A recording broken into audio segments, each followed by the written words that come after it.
Gautamiputra Satakarni trailer తోనే అంచనాలను అమాంతం పెంచేసిన మూవీ ఇది. క్రిష్ దర్శకత్వంలో రూపొందుతున్న ఈ సినిమాపై ఎక్స్పెక్టేషన్లు పెరుగుతున్నాయి. శాతవాహన రాజుల కథ ఇది. ఈ సినిమాని టోటల్ గా క్రిష్ అద్భుతంగా తెరకెక్కించాడని, ప్రతి ఫ్రేమ్ రిచ్ గా ఉంటుందని మాట ట్రైలర్ చూస్తేనే అర్థమవుతోంది. ఈ మూవీలో 2 సీన్లకు థియేటర్లు బద్దలవుతాయనే మాట వినిపిస్తోంది. ఆ 2 సీన్లలో ఒకటి సముద్ర తీరంలో యుద్ధం. భారతదేశంలో సముద్రంపై ఆధిపత్యం ప్రదర్శించిన రాజుల కుటుంబాలలో శాతవాహన రాజులు ఒకరు. అందుకే వారి నాణేలపై సముద్రపు ఓడలు, ముద్రలు కనిపిస్తాయి. సముద్రంపై వార్ సీన్ సినిమాకి హైలైట్ గా మారుతుందట.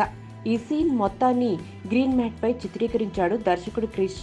సుమారు 10 నిమిషాల పాటు సాగే ఈ సన్నివేశం మినీ క్లైమాక్స్ లా ఉంటుందట. శాతవాహన రాజుల ఆధిపత్యాన్ని ప్రదర్శించి సన్నివేశం ఇదేనట. ఇక 2 సీన్ మృగరాజు సింహంతో పోరాడి జూలు పట్టుకొని దాని మీద స్వారీ చేస్తూ అంతఃపురం వరకు వస్తాడట బాలయ్య. ఈ సీన్ మరో హైలైట్ అట. ఈ 2 సన్నివేశాలను దర్శకుడు క్రిష్ అద్భుతంగా తెరకెక్కించాడట. మొత్తం సినిమాలో ఇలాంటి సన్నివేశాలు మరో 3-4 ఉన్నాయని, గ్రీకు రాజులతో చేసే యుద్ధంతో పాటు మదర్ సెంటిమెంట్ కూడా అడ్వాంటేజ్ అవుతుందని అంచనా వేస్తున్నారట దర్శక నిర్మాతలు.